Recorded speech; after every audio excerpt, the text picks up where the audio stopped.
Hello everybody, Darren here, and welcome back to City Skylines 2. Now previously, we built out a medium density area called Hawkstown, a busy and lively place built to support the city's first university.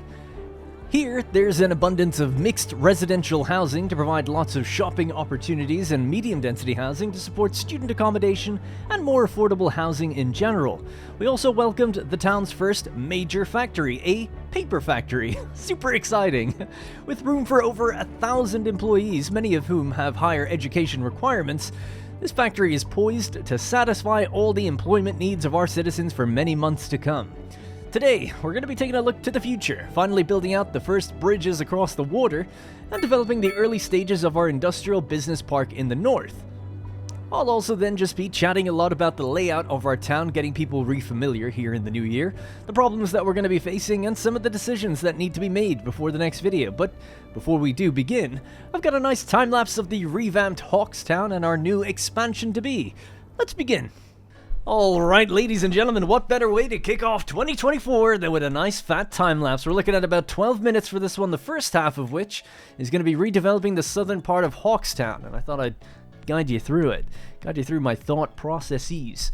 So, in the previous episode, we built out the district of Hawkstown, and I was pretty happy with it, but it wasn't quite coming together on the southern part as well as I'd like, and that's pretty much due to when the buildings came in, it wasn't what I envisioned. You know, some of those bigger mixed density corner buildings, the architecture was this like corner kind of thing, wasn't really lining up quite right with how steep the hill is, and that kind of meant like the corner was just sitting on its own, not really leading into anything, and then it was a bit messy. So I decided to go with smaller plots, as you can see, with 5 wide, 3 deep for the mixed housing on the residential street, the A10 road, and then right behind them, sitting behind them, is going to be smaller households of just regular medium density. So the ones on the street, they're mixed, right? So the bottom floor is going to be that commerce, a few shops and things like that, people living on top, and then right behind them, full dedicated residential plots, no commerce built into them.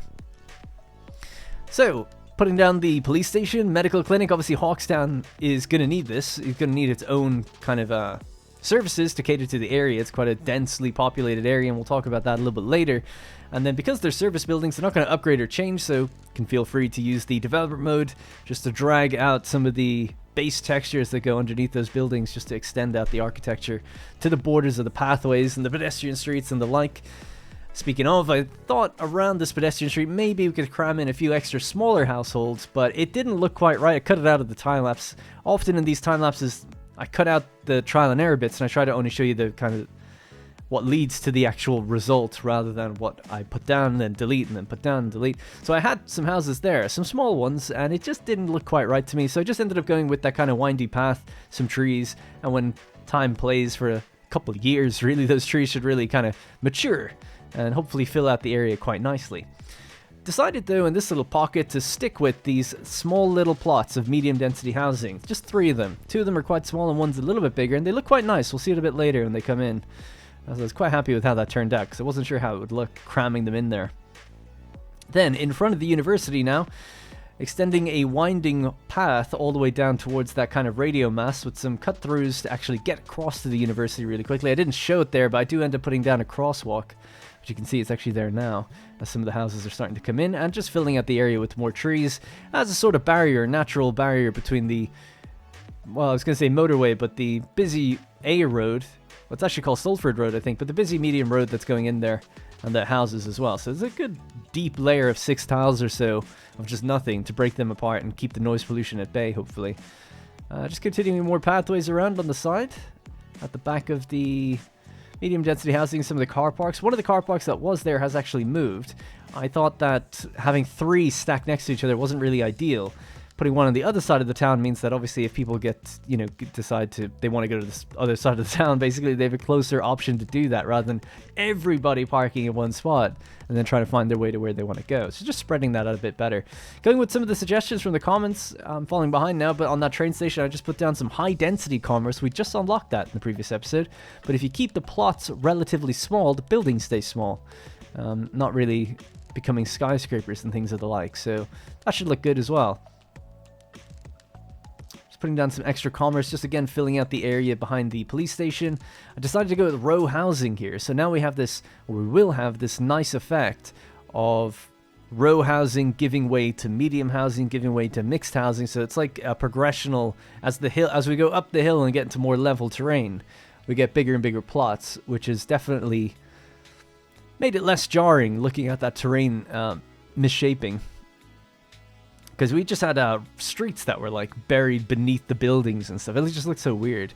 And it's not perfect now, but it's a lot better anyway, that's for sure. I still struggle a lot with terrain in this game. Do my best to not change it too much, but to work with it as best as I can. But it's just very difficult, the way the plots of the buildings work. And you just often put something down, it just juts the terrain out in a certain way that you didn't expect. So here, I had the same kind of thing. I actually tried putting the park right next to the car park, which didn't look right. So I created a gap. There's a bit of a hill. I wanted stones to kind of settle at the bottom of that hill a little bit more, have some trees and bushes, extend the grass a little bit further out, but then use this kind of forestry texture to put that underneath, just to make it kind of look like it's, I guess, exposed grass. It's not like lawn mowed grass. It's more, you know, natural leaves and grass and rubble and stones and dirt and stuff as it kind of makes its way down. It looks a lot better. I didn't show it, but I ended up putting down hedges to kind of break up the part where it meets that, so the grass meets that forestry texture. So just to kind of hide that a little bit, so it's not a harsh edge. Some bushes and things kind of cover that up, and hedges specifically. Again, just filling out any little pockets of areas we can with some windy, snaky paths. They can look decent, but I feel like I'm relying on them a little too much. I need some extra props in the game, you know? We need little things like ice cream trucks and market stalls and all these kind of small things you could pop around these places. Would be kind of nice. Benches.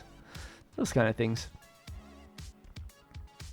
And then just adding some vegetation just between the railway and the Salford Road. It goes all the way around there. Try to do that in various pockets that I've left empty. I'm trying to fill all the gaps before we move on to the high density city that's going to be across the river, which will be either in the next episode or the one after that, which we'll talk about later. It's based on money and stuff. So I was just checking on my work. I was happy with how everything was looking. And just decided to add a couple extra last minute paths to more visually just break things up, rather than, I don't think functionally they really serve any purpose, because I haven't joined them with crosswalks where they join the roads. It's more just if anyone's somehow coming across here, they can. Throwing in a crematorium. I talk about this area a little bit later in the video, but this is one area I'm not that happy with. Not the crematorium itself, but just next to it. The mixed housing looks a bit weird there. But here, I'm happy enough with where the crematorium is, and I was trying to sort out some of the zoning by putting down a path, but deleting that path breaks the zoning, so it actually has to stay there. Sometimes you can get rid of it and it's fine, but not this time, I guess. Now, we're over towards building the bridge, one of the first bridges now, to get across the river and up to the northern part of the map so that we can build our new industry.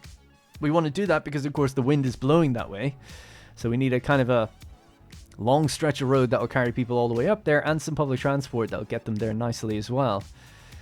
So I was trying for a while to get this bridge to work. I wanted just 2 spires, or supports, I guess, on it. But I wanted them to be equally distant away from the river edge. Very difficult. I ended up just widening the river to kind of cheat my way into doing that. And that worked out nicely enough. Then we have a double railway bridge here. Don't know if that really exists in real life, because remember, it's not 2 tracks, it's 4.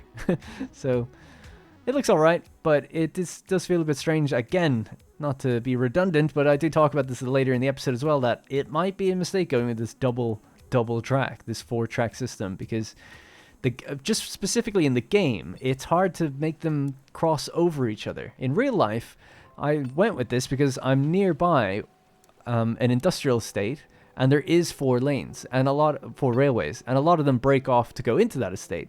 And funnily enough, I was saying like, oh, it's so weird, the cargo terminal doesn't let you go through it. It's actually, I guess, true of real life in a lot of places where these things do typically just break off and go into a dead end, into some sort of factory complex and things like that. Now, at least that's what I've observed now, so I take it back. So just kind of connected that up. The inside track is the cargo line, and the outside one is the pedestrian line. So cargo is going to be closest to the river, and pedestrians are going to be across.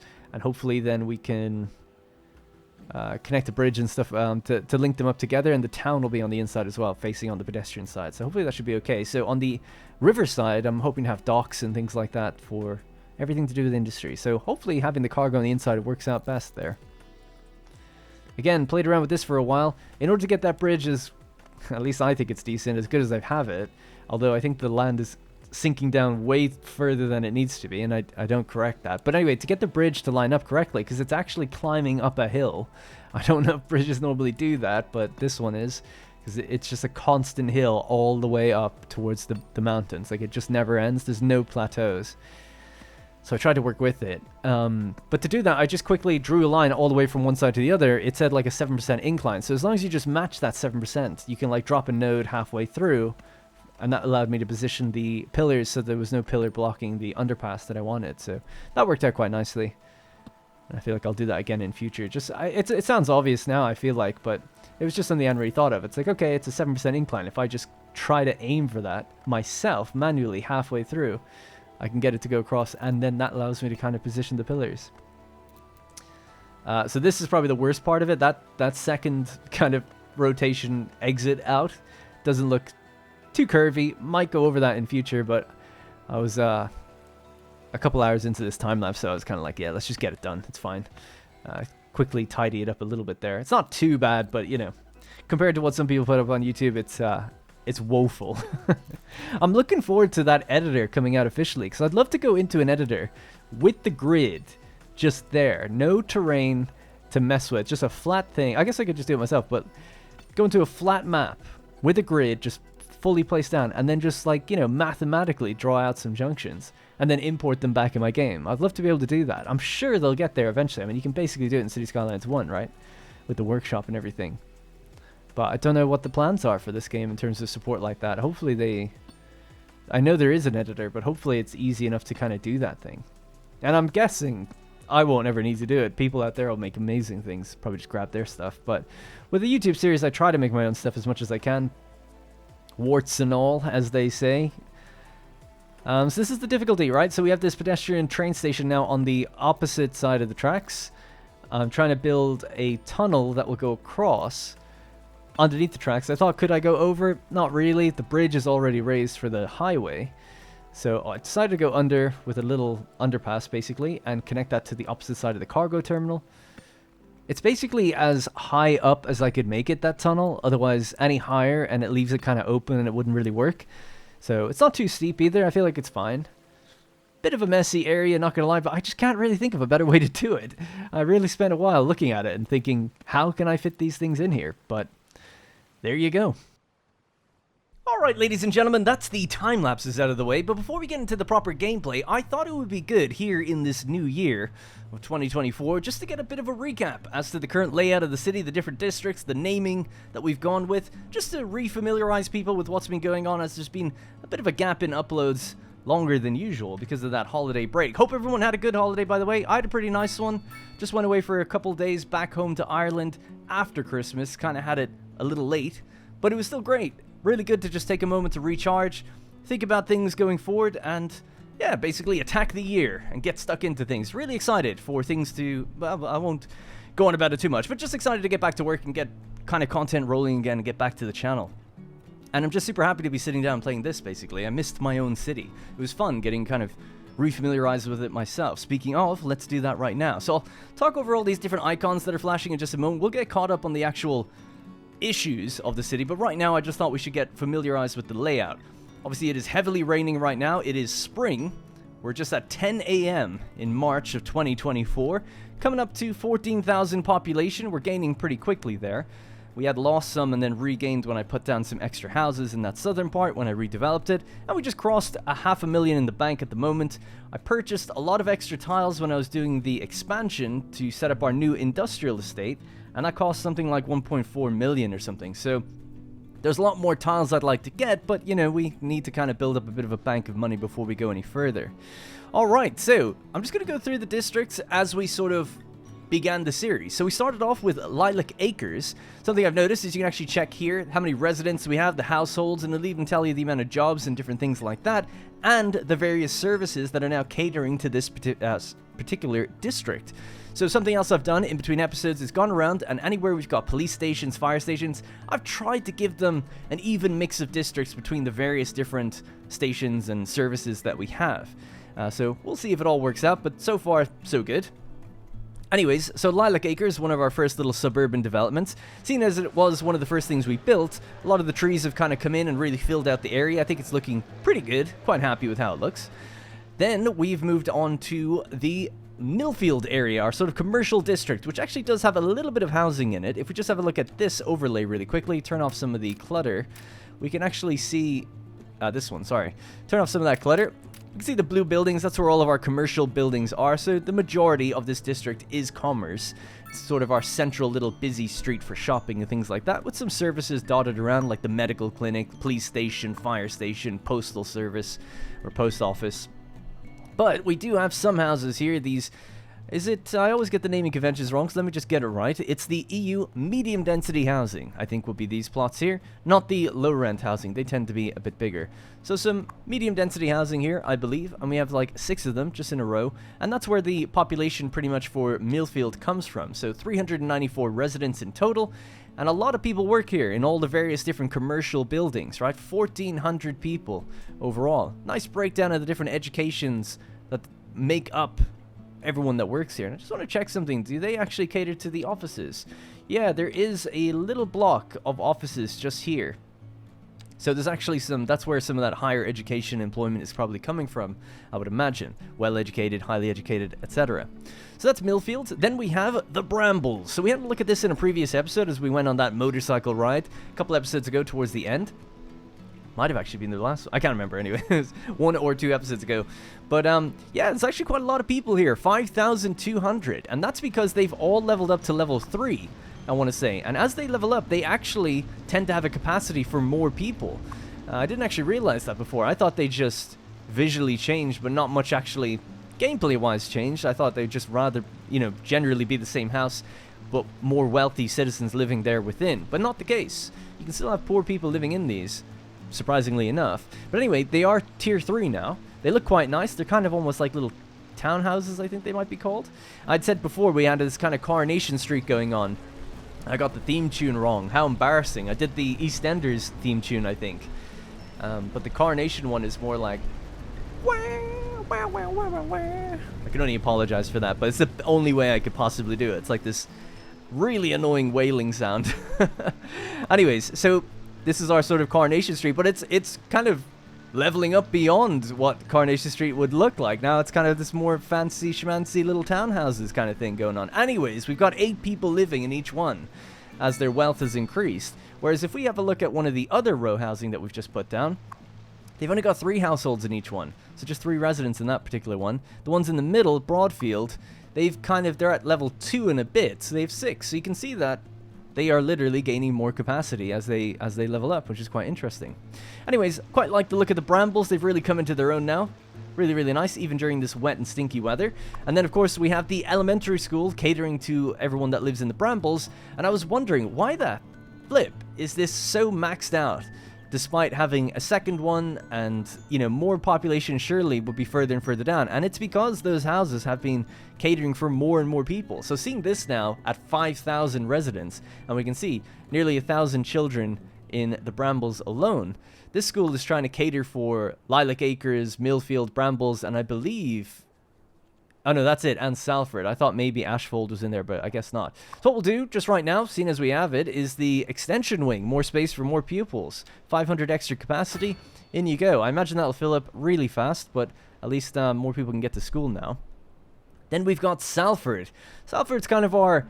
I dare not say temporary, but it was our initial industrial area. Now we're planning a big industrial expansion further up to the north, and that's because the industrial winds are blowing that way, so we want to move industry up there so all the pollution stays up that way. So nothing too crazy going on here other than the fact that we have the coal power plant. We've got some services buildings like the taxi depot, bus depot, park maintenance depot, and the road maintenance depot. So a bunch of depots all there. Kind of think that they'd be well positioned somewhere out in this area, which I've now called the Pineview Business Park. We'll talk about that maybe a bit later. As we move down, actually, just to check Salford, it's great to see as well. 2,200 employees here, or potential employees. So pretty much everyone has a job. There's 8 or 10 open positions now in total. So it's quite interesting just to see that. I just never really thought of looking in this screen before, and it's quite good to know this industry doesn't even provide for all the people that would be here that are adults, really. You know, 3,300. So not even everyone in the Brambles can work over there. So it's kind of interesting just to think about, are you providing the space for the amount of, or the jobs for the amount of people? And obviously we have the unemployment demographics as well. 8.9% we're currently at. But before I get ahead of myself, let's just continue down this way. So we've Ashfold next, another small little suburb, 93 residents, quite small, irregularly shaped. It was really just to kind of fill a gap that we'd created before. And then Westgate, a bit bigger. It's home to Westgate High School and Westgate College. So Westgate has 1,200 residents currently living there within. We got some mixed zoning in this area here, so mixed shops and residential kind of combined. Then some low rent housing would be the ones at the back. So some cheaper, more affordable housing, maybe for people who are going to the high school or the college. Same thing over here. And they have some houses at their back as well, some medium density at the back of the college. Kind of planned on doing that here. Still haven't gotten to it. Definitely will do it at some point. Just haven't, maybe later in the episode, but I don't know. I'll just keep putting it off for now. Yeah, so that's pretty much Westgate. Westgate then also has a little bit of commercial just along here, along the Westgate Link. And that's called the Link because, of course, it links Millfield and Westgate together in the kind of original parts of the town. Then we also have Salford Road, which is a massive road, kind of loops in on itself. And I've mentioned before, I can't determine where that road begins and ends. It's kind of based on how you create the roads and where you drag them off each other. There's 3 different road types on this, from medium density to 6-lane roads to small roads. They're all included there, so I don't really know why it's done that, but it continues all the way out to this new bridge that we've created, and I've just called that Salford Bridge as well. I think I just called it Salford, didn't I? Sorry, yeah. So for American viewers, Salford is a place well, it's in England anyway. I think it's near Manchester. I could be wrong. But you're supposed to say it Salford, like S-U-L, but it is spelled S-A-L. So I'll forever have a broken brain with that one, because I'm just going to call it as I read it, or see it. But I am supposed to say Salford to avoid any, I don't know, just bothering people, I guess. Right, anyway, so that's Westgate, that's Ashfold. Then further down, we've got Broadfield. So Broadfield, pretty much all residential and some parks. 2,400 people living in here. Pretty much all row housing, just stacked up on top of each other, strewn across, like, the length of a normal 2 districts, which is why we called it Broadfield. As we go further down, then, we've got Greystones, home to our elementary school here in the center. About 500 students in there. We have our soccer field and a little bit of mixed density living here, as well as some medical clinic and a now positioned crematorium as well. This is the only area of the entire place that I'm actually not happy with. I'm pretty happy generally with everything else, but here, not too happy. This looks a bit of a mess. Didn't really come in the way I wanted to. I like the idea of having mixed housing, but I think I should rezone it to be smaller than it is to fit the area a little bit better, because it's gone with this eclectic kind of color design, which is nice in certain situations, but here it just doesn't seem to fit for me anyway, so probably have to re-go over that just a little bit. Anyways, Greystones then, generally speaking, large suburb, and then we're down into the new district that we've just created. By the way, there's some sort of death wave going on here. The crematorium has sent out 7 vehicles. I'm sure they'll be all taken care of. Anyways, yeah, so Hawkstown. Hawkstown is our really big district. 4,000 residents live here now, so it's still not actually as big as the Brambles, which is super interesting. Still 1,000 less, but it has certainly the potential to go way beyond that, I would say, with all of the mixed density housing, the low rent housing, just the mixed density, not mixed density, medium density, sorry. The medium, mixed, and low rent should provide the capacity to go well beyond 5,000, I think. Probably up to 10,000, I think, once they begin to level up and we start to cram more households in there. They're all very freshly placed, so everything's pretty much level 1 or 2 at best. The same with the row housing down on the bottom. So, redesigned this area now, a little bit more walkable, with more pedestrian roads going between things. And then we have some small mini car parks outside of the medical clinic and the police station. Some extra little housing that we tucked in on the sides. Try to fill it in with some trees and some pathways. Of course, the trees are going to take a little bit of time to grow before they really come in. And we have this nice effect here where we slowly rise up from row housing to kind of medium density, but pockets of smaller buildings, and then we get to the mixed, where we have the commercial on the bottom and the housing on top. And then this road just goes straight through with the bus lanes either side. Very busy commercial street. I'll allow people to park on the sides. That's totally fine. With a nice shot of the bridge at the back, I think, lined up really nicely. Totally intentional, of course. And then we've got a park, just a little monument area, which I think kind of looks nice as well. Maybe not super happy with the fact that we have this here. I would have liked to give it this look, right, with the corners. But unfortunately, unless you put it on a road, it's not going to do that. This is just a pathway, so it doesn't really quite count. And I couldn't really cram in a pedestrian street or anything there. I guess I could if I completely locked off this. So we could shrink it in by 1 and do that. If people prefer that, let me know. Might be time to commit to something like that by the next episode. Anyway, then we have our university, which is actually doing really well. 769 students there already. It hasn't been down that long, so I was just kind of surprised that so many people would be taking up a position there in school. Because if we have a look at the high school, strangely, is only 250. College, 800. We've only got 1 high school. Just don't know why there's this gap, you know, this lack of people going to school. It might be something to do with how many open positions do you have for that specific education level. Because I feel like in the game, people are not going to high school. They're just going straight to college. That's what it feels like in terms of the numbers of what I'm looking at. Same with university. So I'm not sure. Do kids really go to elementary, then graduate to high school, then graduate to college, then to university?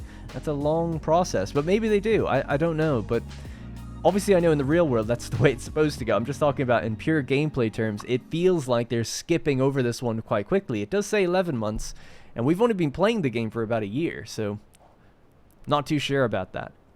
Now, we did open up recently a paper factory.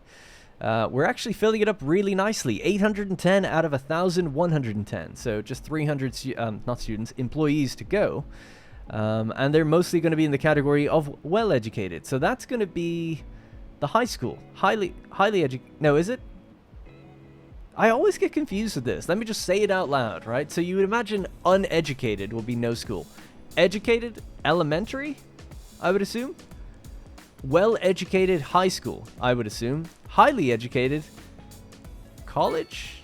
But that should be university, surely. So now I'm a bit confused about it. Maybe I'm missing something here.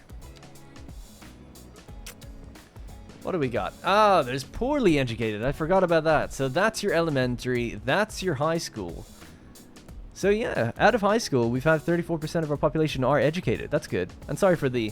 At least we're all on the same page now. But yeah, I always get confused with that because they snuck that one in there since the last game, the poorly educated. Anyway, and then well-educated, or I think it was well-educated is the one that actually got slotted in there. Well, it would be college and highly would be university. Fair enough. Fair enough. Anyway, so yeah, so what do we need more of then? So just to check that building one more time.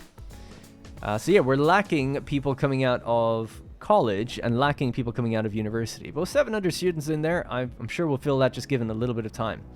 Anyways, the very last thing then would be Shady Acres, right? We have 544 employees across all the agriculture here. Now, if you're wondering what all these little dots are, this is no car access. Another bug with the game. There's a couple bugs going on. One is that we don't have anyone to fill the dairy house. That is a confirmed bug. A company will never take ownership of that factory, and therefore it just sits there. It doesn't cost anything, though, so we'll just leave it. Although I think it does provide a small bit of air pollution, but it's fine. Yeah, so then we have our vegetable farm. So that's why this one out of all the other ones would be different. It's the only one that's a vegetable farm. And only when it gets to level 5 does it have this issue where cars can't access. So I got rid of it before by just deleting the building and putting a fresh one down. I think in between episodes I'll just delete it and put something else down that uses the fertility below, because this obviously it's just a little bit of an eyesore. I want to get rid of many of those icons as you want to get rid of as many of those icons as possible, generally speaking. So yeah. Then we have Pineview. Pineview is just going to be home to our stone quarries. We have cotton farms out to the west. We have coal, I want to say, to the north, and metal ore as well. So this one will be coal, metal ore, and that's metal ore as well. The idea is that this motorway here, this is the M2. The M2 is going to link up to this little strand of highway that's going north. But we need to buy more tiles to do that, basically. We've just unlocked all of this area, and we're building out a new area here. Haven't given it a name yet. You guys can maybe help with that. But then we have the M3 motorway that takes you up to this location. So a bit of a chaotic build, to be honest, but that's part of the fun. So the idea then would be to have more high density, like proper skyscraper type city down in this part, you know, and this is almost like the small suburban local town just on the outskirts of it almost now is what the situation is going to be. And I think that's pretty much it. So let's get started. There's a few things to tend to and do. Oh yeah, so something else I wanted to mention really quickly was our public transport routes. Obviously the screen's super busy, it's hard to kind of break this down, but effectively, if we just have a look down here at our new train station, we had a lot of people waiting for taxis. So I've actually just set up a brand new route. It's only been active a very short amount of time, but it seems to be working. There was a huge group of people just waiting for a taxi outside of the station, and I was trying to see where are most people trying to go, and they were trying to go over to Shady Acres and Pineview to work various jobs out there. So I set up a bus route, an orange bus route.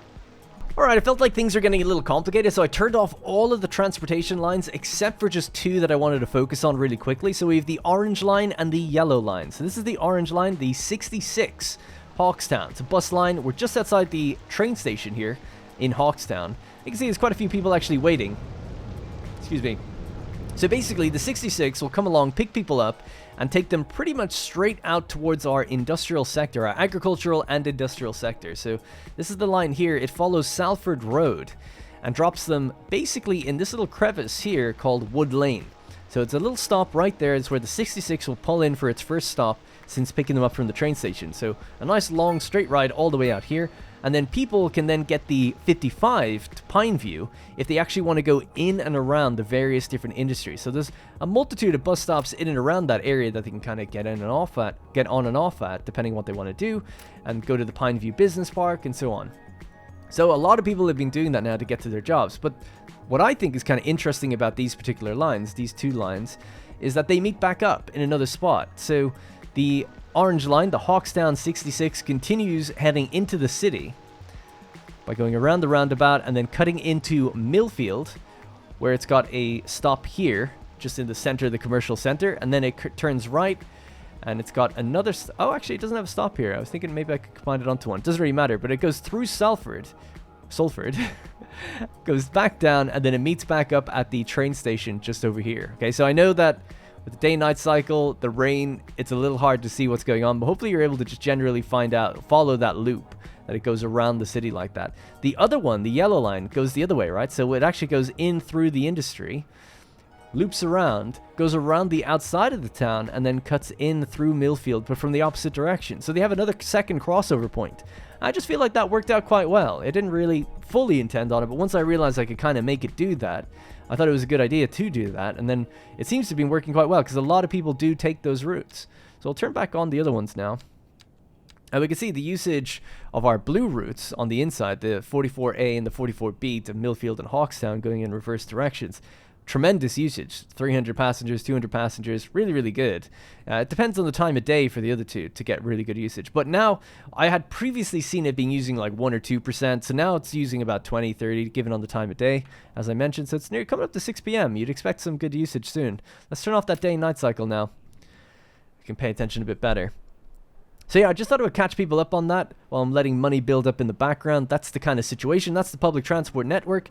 The only other difference would be our train station then just pulls people in from the very edge of the map, drops them in here if they want to move in or move out, I guess, or deliver things in via cargo, as the cargo train also does the same thing by pulling into the train terminal, which is also doing pretty good. 10,000 cargo just sitting here waiting to be unloaded or delivered to somewhere. So what we're going to do now is connect that station up to the new ones we have up here. So just built these areas up here. They don't have any water, power, or anything like that just yet. So let's start hooking them up. Actually, so to take a stock of our monetary situation, we're making about 7,000 right now. That's pretty good. 2 degrees. It's quite cold. It might start getting colder. We might see money drop.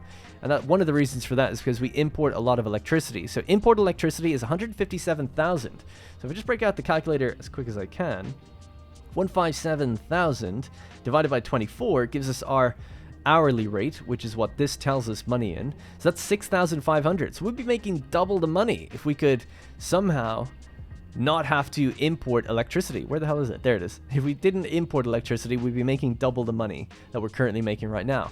Obviously, though, you have to factor in the upkeep cost of having your own power. So let's say we go with a second coal power plant, because I do have one right down here.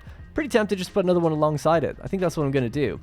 So this is going to cost us 70,000 per month. So 70,000 divided by 24. That'll be about 3,000.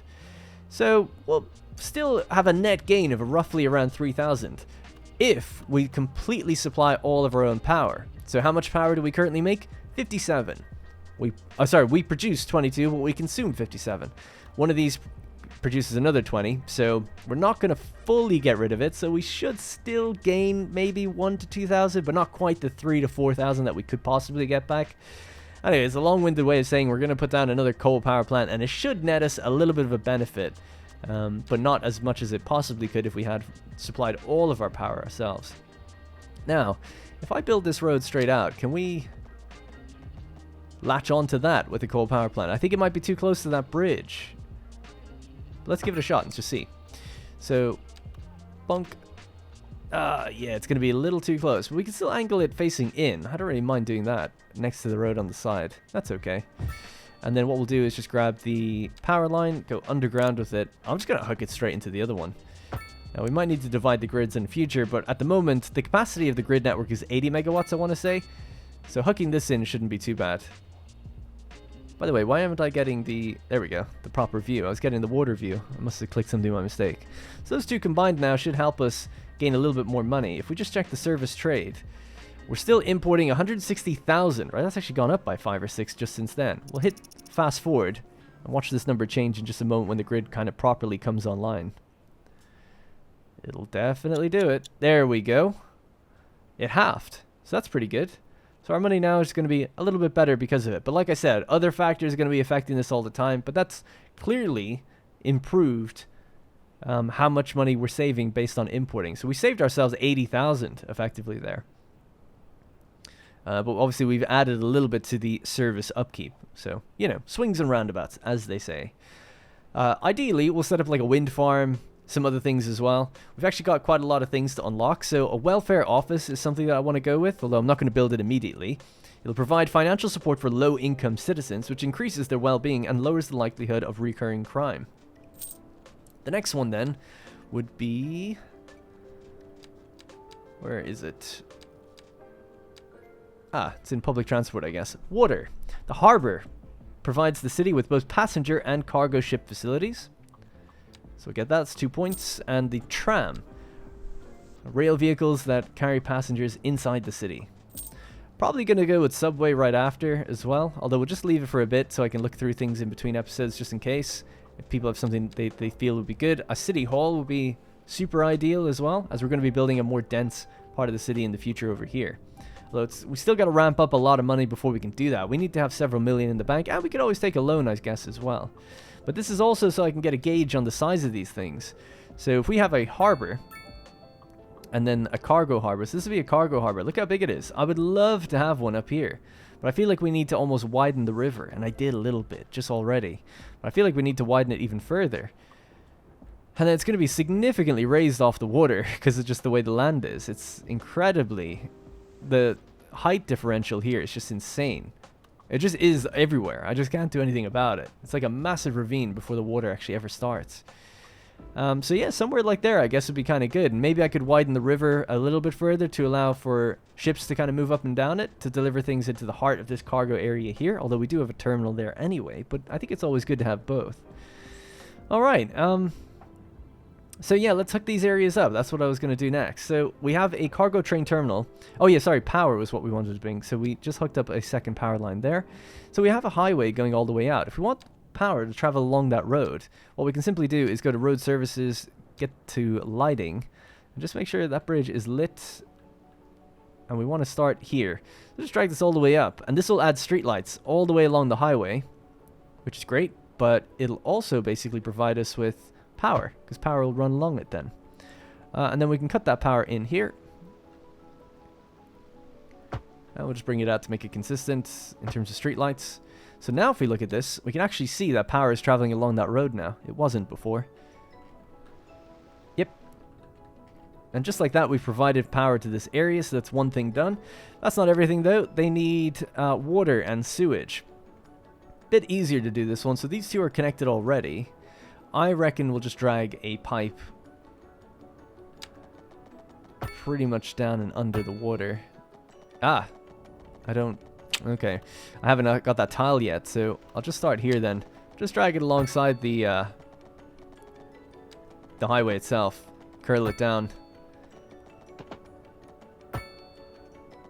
And just to be a bit lazy, we'll just hook it straight into, I would say, there. I don't think that's going to affect anything. It's running underneath anyway. So yeah, we'll just get rid of that bit that we don't need anymore because it's not going anywhere.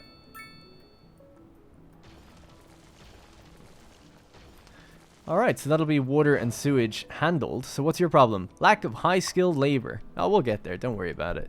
We just need to give them a reason to come all the way out here. And a way to connect them. It's interesting. 1 degree. It's pretty cold. 1 degree Celsius. So just 1 above freezing. And snow has actually come a bit further down than it was before when I was building this area initially. So if you want to have a look at the area a bit more in depth, you can see that we've got the highway, 4-lane highway, going in both directions. So 2 lane each side.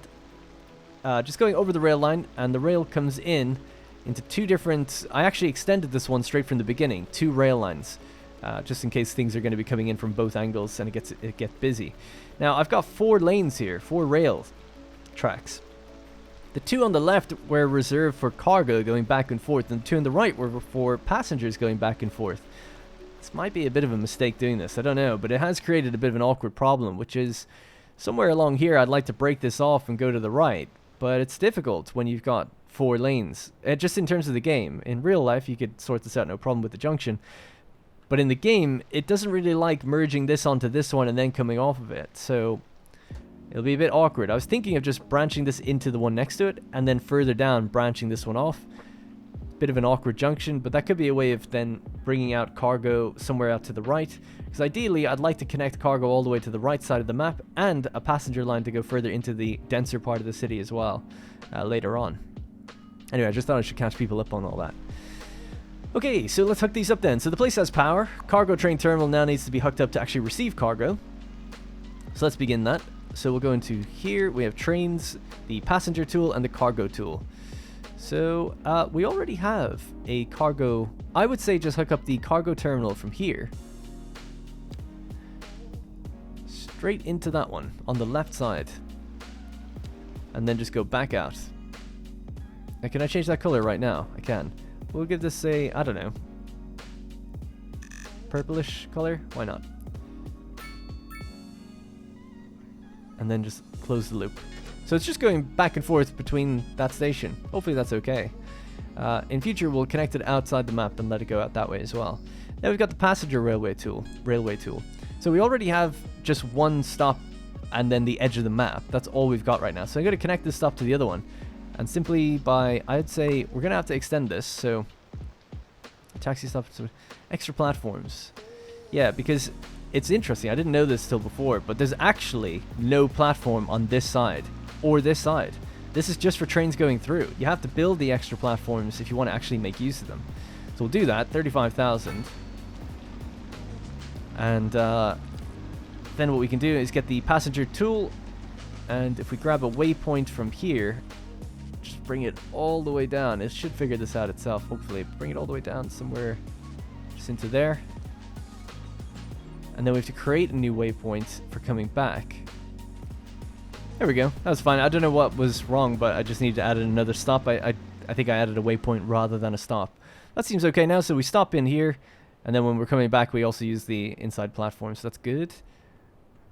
Just making sure that's all okay. So we're basically just extending this 1 stop down and allowing it to hit it from both sides, just in case people were trying to go the other direction, I guess. Yeah, that seems fine to me. All right, we'll leave it at that. So that should be our train station now hooked up for passengers and our cargo train terminal hooked up. So we can now start developing out this area. So I just need to check. I had a little to-do list of things I wanted to get done. So power plant's done, trains are now hooked up, power and water. I wanted to add some mail locations because I hadn't done that yet. So some mailboxes, although it actually looks like the place is pretty covered. Yeah, it seems great. I mean, I don't know if I need to do much more then. We have a mailbox right in the center there. I'll pop one just further out this way too. I'll maybe put it on the left side. No, I'll keep it on this side actually, so it's next to the police station. Seems alright. And just a bit further up so it's not on top of a junction necessarily. It's garbage day. Alright.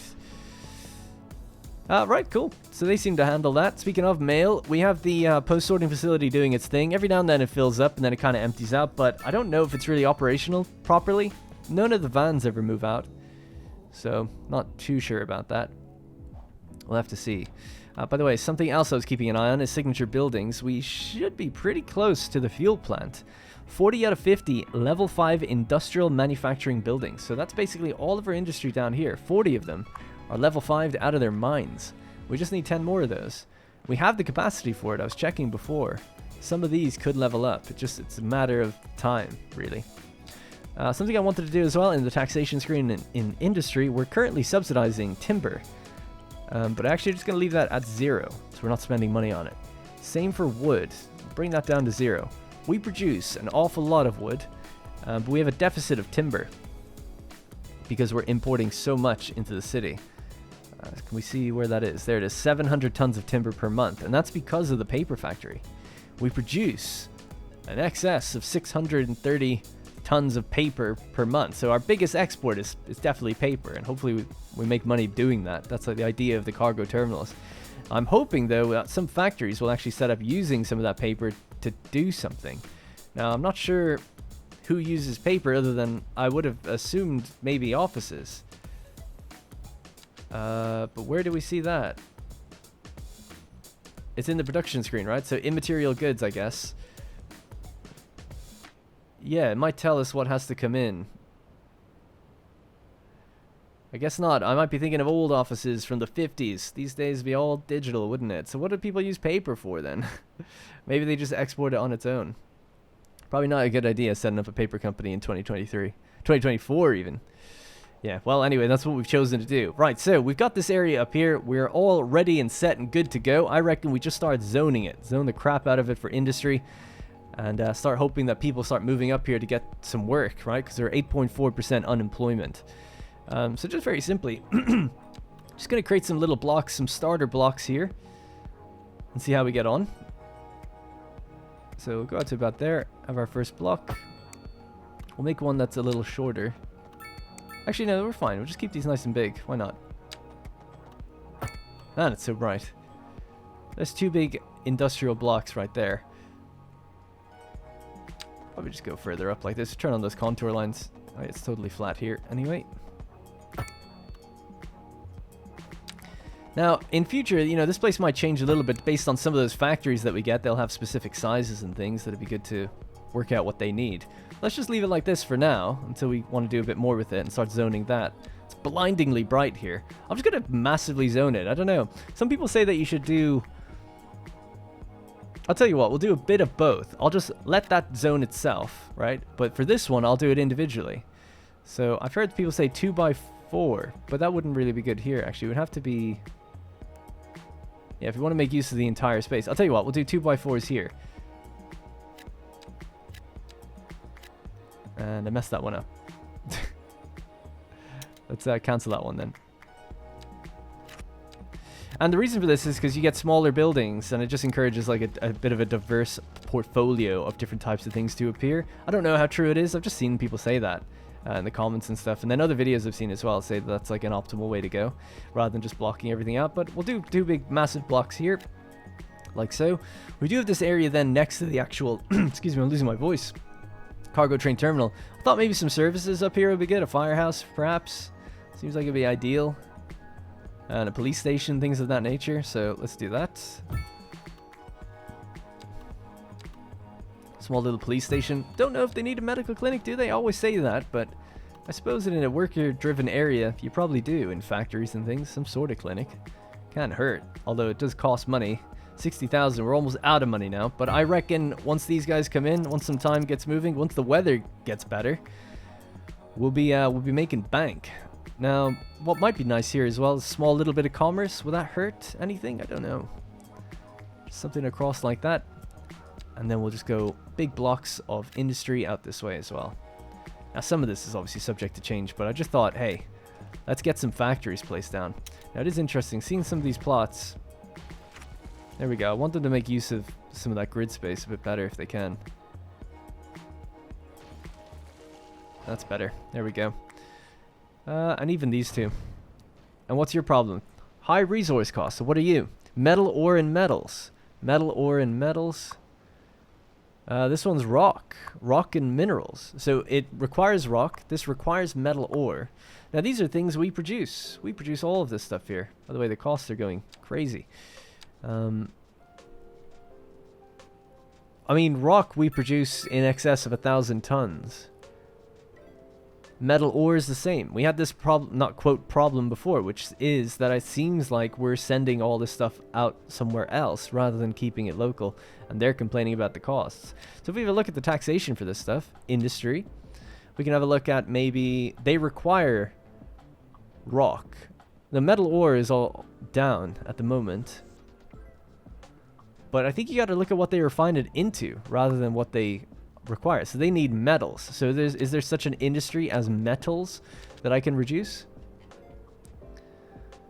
There's machinery, steel, but oh, there it is, metals. So it could be the case that this is just expensive, right? So maybe we'll bring that down as well,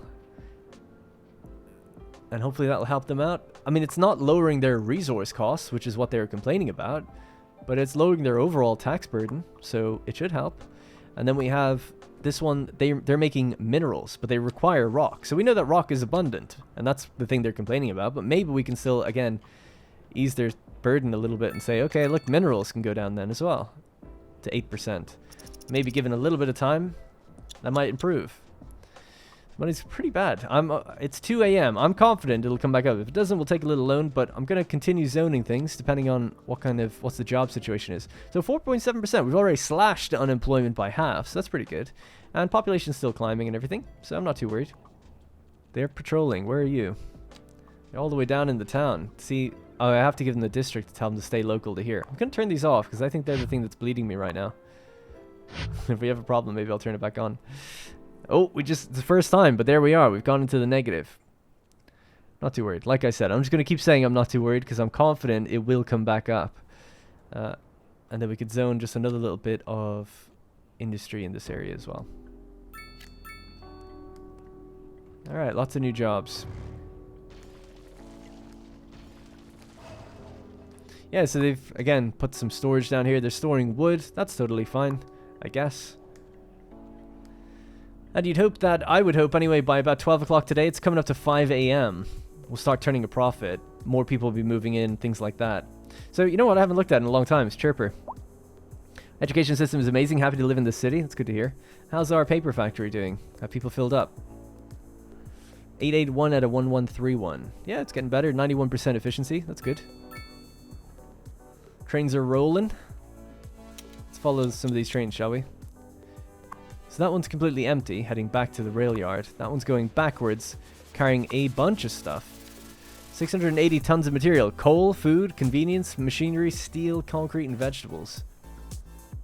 And there you go. The money is now positive 3,500 as anticipated. Didn't make any changes. So you can stop screaming at the screen. Hey, that's cool. We have our regular passenger train going across now at the same time.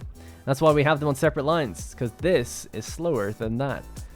And it's not really that much of a problem if you got them on the same line. They'll just keep their distance from each other, which is fine, but it's kind of nice having them separately. How many people on that one? 3 people. So this is the bit I wasn't too happy about. I probably talked about it in the time lapse, but you know, to get over to there, there's just this bridge. I mean, the bridge actually looks all right, but it is a long distance to walk to get over to, you know, this area here. I was thinking of almost having like a shuttle bus or something that takes people around. I did that in my old series. Oh wow, look at all the trucks are rolling out with all the wood now. Probably just going to that storage place, I would imagine. Yeah. And it's super snowy up here. I guess everyone's just white, caked in frost. So I'm just going to turn on the day-night cycle now that it's 8 a.m. Might look kind of nice with the sun rising. Oh yeah, it does. Looks good. Wow, our sun's high in the sky now. I guess we are into April already. Yeah, so I'm not too sure about that. High rent, you know, so a higher zone density or different zoning might be needed. They have trouble paying their rent. We got some fancy cars out there. Level 3, teetering on level 4. Comfortable 1 resident. That could be why they're having problems. Maybe it's just because they're on their own. So who's this? It's Jerry Tucker. There she is. Jerry with an I. Employee, a simple job at Almost Meat, which is one of our big companies at the agricultural area. Oh yeah, it's the vegetable area. Let's just keep an eye on her for a second. Keep, yeah, so she's happy, spending some free time. Looks at February 2020, she's only 3 years old.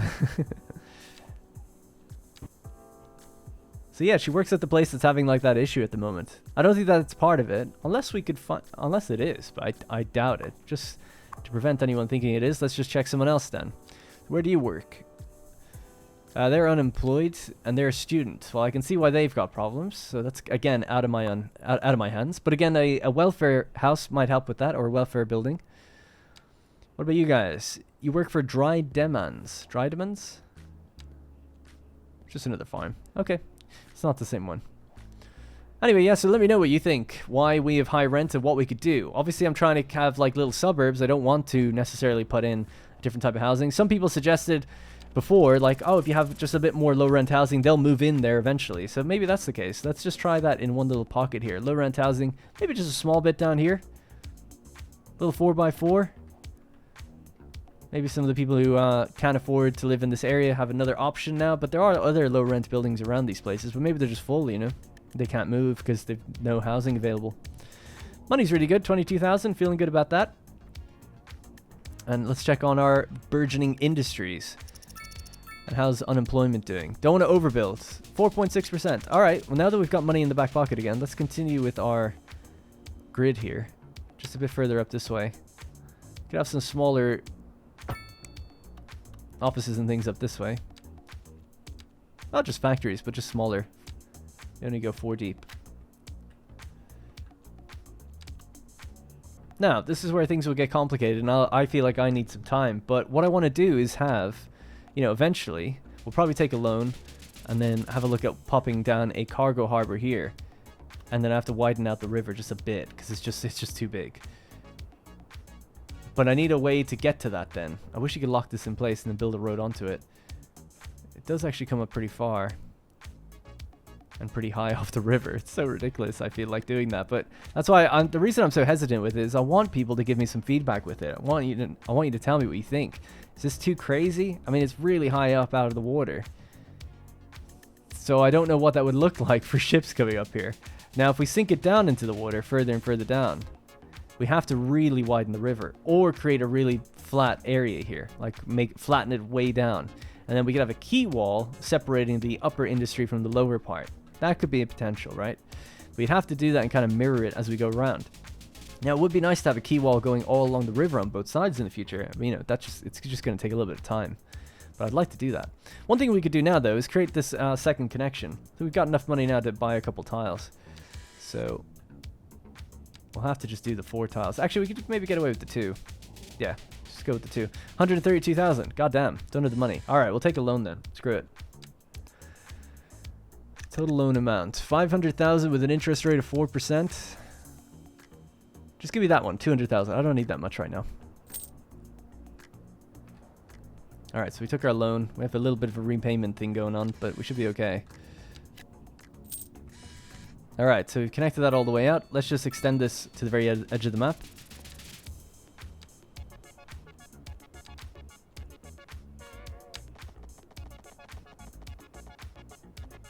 Make sure that's a 90-degree snapped angle.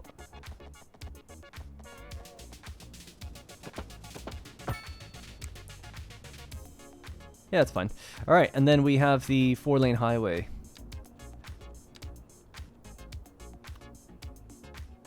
I reckon we could curve that just ever so slightly because it's going to bleed into the thing just a bit. All right, so we created 2 more connections just like that. And there is something crazy going on there.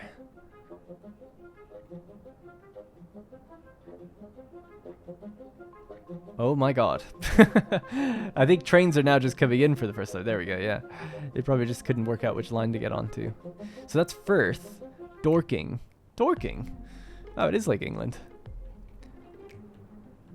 Where'd that train go, by the way? Just disappeared, did it? Oh no, it's still there. I just overtook it.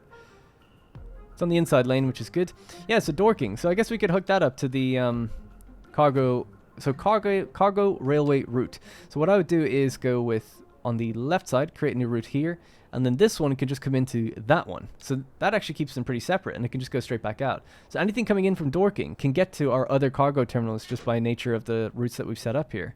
So we're pretty happy about that. Passenger-wise, we could have passengers then, again, do a similar thing. Create a route starting here. Just go to this station. Maybe come into this spot. And just go back straight out. Can you do that? I think you can. Yeah, that looks totally fine as well. So now we've got a route. Train line 1 and 2. So this one goes out to the... Yeah, so I'll have to name these. So that's Dorking. And I don't know the name of the town that's on the other side of the map. Let's check it real quick. So that's going to be Carisbrook. Darley. Let's just name this Carisbrook as well. Oh, that is named Sorry. Darley. Let's name it Darley. I don't know if that affects anything. I don't think so. Darley with an E.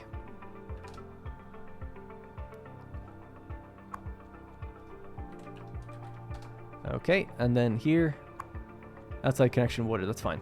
Alright, so that's Darley. So then the other route that we can have here, we'll just say it's the Darley route. And obviously it's going through the town as well. That one is. Actually, yeah, so that route, Darley, does go to Hawkstown. And also all the way up to whatever this district's going to be called.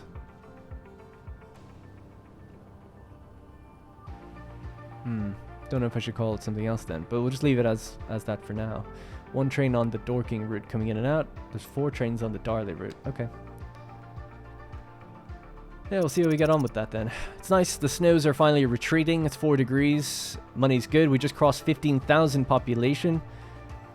And yeah, I want to repay that loan pretty much as soon as I can. Don't like having any loans. Don't have any in real life. Don't want any in the game. Can't stand the idea of being in debt. It's terrifying.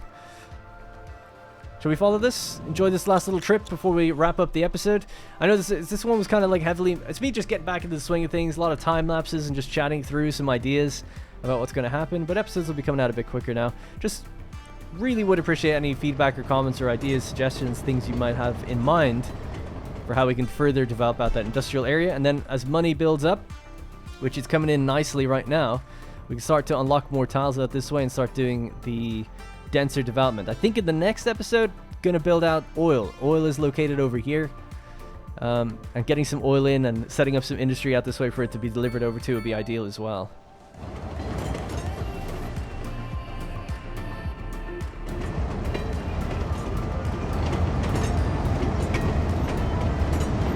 It's been raining this whole time as well now.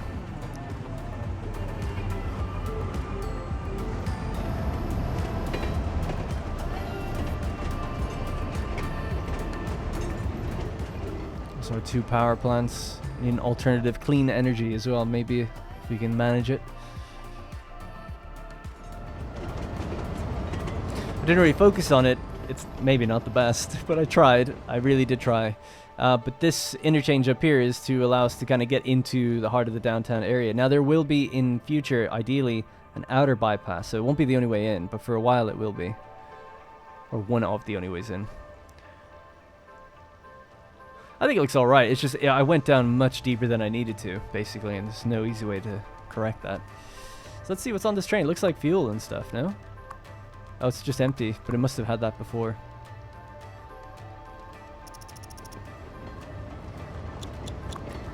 Got 19 passengers on board.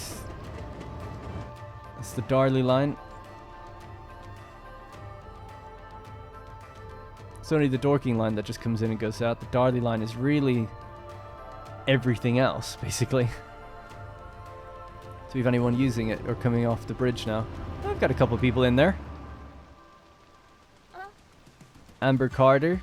Yeah, some people have gotten off. That's good.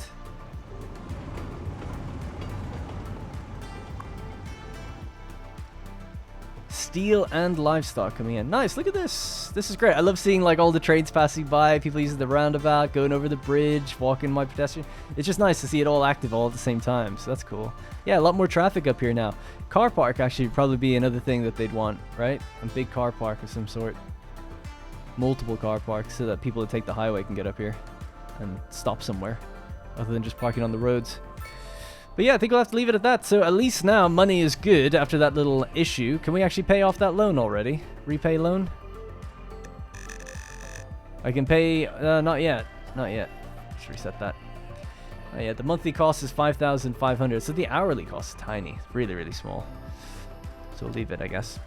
Yep, that's going to have to be it for this episode. So we started the makings of our industrial area in the north. And population is still climbing. Money is going really well. But yep, we need to start building out a higher density area, and also just continuously try to keep that unemployment in check so it doesn't get too wild. And that's going to have to be it for me. Thank you very much for watching, and I'll see you in the next one.